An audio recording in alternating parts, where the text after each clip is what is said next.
Paano po ba talaga makakuha ng first bookkeeping client? Kasi 'di ba, palagi nating naririnig na mag-apply lang sa Upwork, pero sobrang general advice lang nun, 'di ba? Hindi ako nag-o-offer ng ganyang sagot kasi hindi ganun siya sa totoong buhay. So, sa video na ito, ibibigay ko sa inyo yung exact step na gagawin ko kung magsisimula ako uli ngayon as a mom, as a Filipino freelancer sa loob ng 30 days.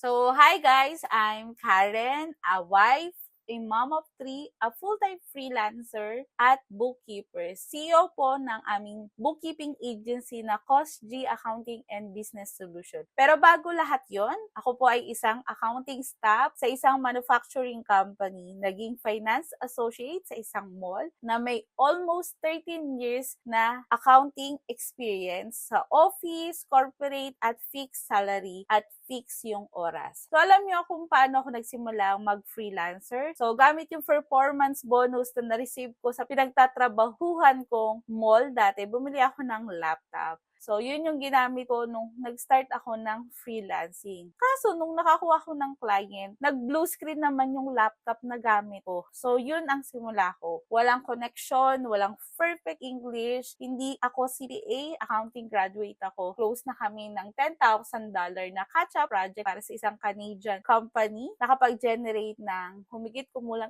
8.4 million in 4 years. At ang pinakamahalagang bagay para sa akin is nandito ako kasama ang mga anak ko. So kapag sinabi kong kaya mo makakuha ng first client mo in 30 days, hindi inspirational talk yun ah. Yun ang landas na tinahak ko mismo. Part 1 is piliin mo muna kung sino ang gusto mong tulungan. Ito yung pinakamalaking pagkakamali ng mga nagsisimula. So naghahanap agad sila ng kliyente pero hindi nila alam kung sino yung gusto nilang tulungan. Akala nila skills muna. Kapag alam ko na yung QuickBooks, saka na lang ako mag-a-apply. Pero ito yung natutunan ko. Market muna, skills second. Bakit? Kasi pag pinili mo na yung kung sino yung gusto mong tulungan, yun na yung magiging guide mo kung anong software yung iaaral mo. Kung saan ka maghahanap at kung paano ka mag-offer. So para sa akin, US-based business owners ang target ko. Kaya QuickBooks ang software na kailangan kong aralin. Pero kung gusto mo yung mga Australian na client, zero dapat ang aralin mo. Yun lang. Piliin mo muna, hindi kailangan na final. Pwede naman itong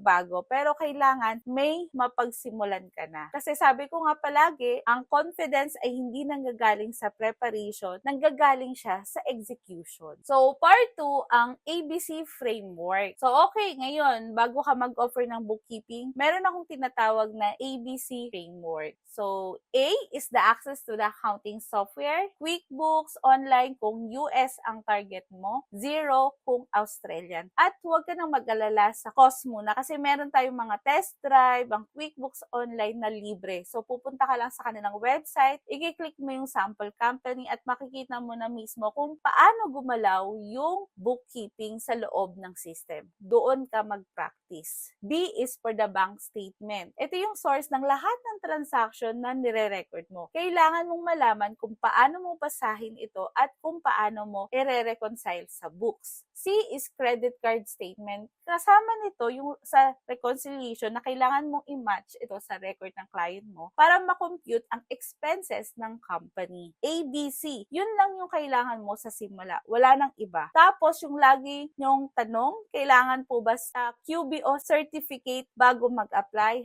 Honest answer ko, certificate is just one thing. Yung mga client na nasa akin ngayon, mas gusto nila yung taong sumasagot agad, hindi yung nagduduwag-duwagan, makipag-communicate at marunong mag-deliver ng certificate ay bonus na yun. Pero kung may mga budget ka para kumuha, maganda. Kasi yung mga certificate na yun, palalakasin niya yung credibility mo. So part 3, saan ka makakahanap? So tatlo lang ang sasabihin ko, yung mga platforms na nagamit ko mismo. Una is Online Job PH. Maganda magsimula dito kung newbie ka kasi magkikreate ka lang ng profile, mag-a-apply ka, at matututo ka kung paano kausapin ng mga client. at magsiset ka ng expectation. Dito ko natutunan kung paano makipag-usap sa mga foreign client nang hindi nangangalog. Diba?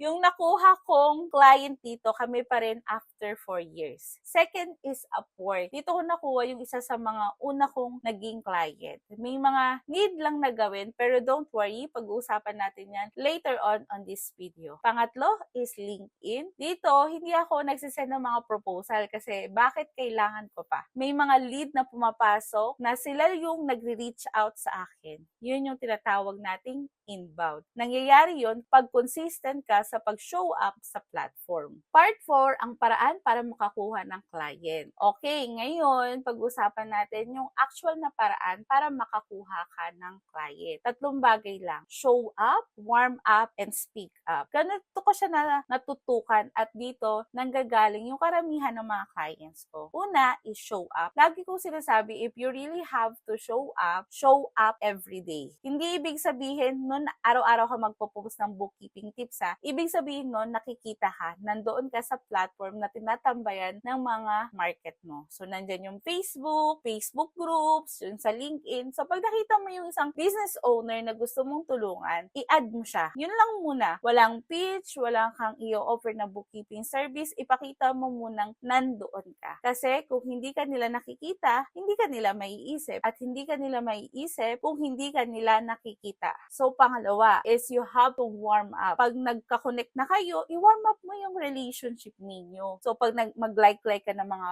post niya, mag-comment ka ng something genuine talaga. At pag may birthday sila, i-greet mo. Kapag may milestone sila sa business, makisaya ka sa kanila. So makipagpakitang tao ka, nagpaparamdam ka sa kanila na may nagmamalasakit, na hindi ka basta-basta nandoon para kumita lamang. At ito yung proof nito. Meron akong prospect sa LinkedIn na nag-reach out mismo sa akin. Sinabi niya na I'll have a limited company in the UK at willing akong magpalit ng accountant ko. Bakit siya lumapit sa akin? Kasi nakita niya yung consistent na present ko sa platform. Hindi ako nagsisend ng proposal sa kanya at siya yung nag-send. Yun yung nangyayari kapag nag-warm up ka ng maayos. At pag kailangan na nila ng bookkeeper, ikaw ang una nilang naiisip. So, pangatlo is you have to speak up. Ngayon, dito na nangangalog yung marami. So, paano ko siya i-offer? Ano yung sasabihin ko? Ito yung natutunan ko nung nagkaroon ako ng first client ko sa Upwork. Dati ganito yung cover letter ko. So, ito Hello, ma'am. Sir, good day. I am Karen. BS Accounting graduate po ako. I have experience in this and that.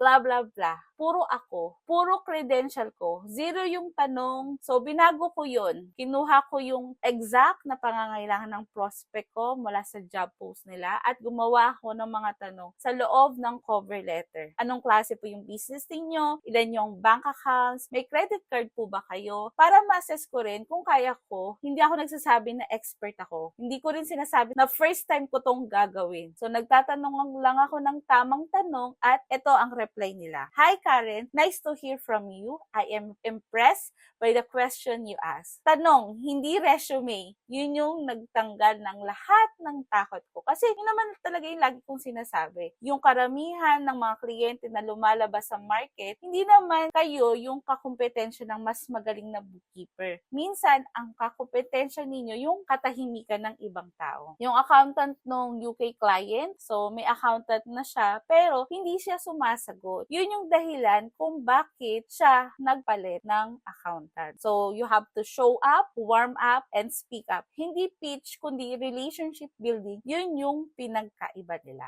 Part 5, tungkol sa rate. So, ito yung mga tanong na palaging magkano ang itatanggapin ko, magkano ko siya i-offer. Ito ang totoo. Nung nagkaroon ako ng first client, hindi ko tinanggap yung mataas na rate. Mas mababa pa siya sa listed rate yung in-offer ko sa kanya. Bakit? Kasi ang goal ko noon is matutunan yung software. Yun yung iniisip ko, hindi yung rate at experience. Kasi pag alam ko na yung software ng isang totoong kliyente, pag natutunan ko na yung actual na workflow, hindi na theory yung pwede kong ibigay, di ba? So may proof ka na at yun yung nagtutulak ng rate ko pataas. Kasi pag na-prove mo na yun sa sarili mo at pag na-feel ng client mo na over-deliver ka, sila mismo ang mag-a-adjust. Kaya para sa mga nagsisimula, ang advice ko, huwag maging obsessed sa rate sa una. Maging obsessed sa learning. Yung rate, darating din yan. Tapos, pag nag-mature ka na bilang isang bookkeeper, yun na yung oras na yung mag-package rate ka na. Yung mga catch-up and clean-up projects ko, yung mga client na sobrang behind na sa books nila, yan ang pinaka-profitable. Kasi ikaw yung magde-decide kung gaano kabilis matapos. At pag natapos ka ng maaga, masaya rin ang client. Diba? Win-win ang situation natin. Kung may isang bagay lang ang tatandaan ninyo, ito yon. Hindi mo kailangan maging CPA.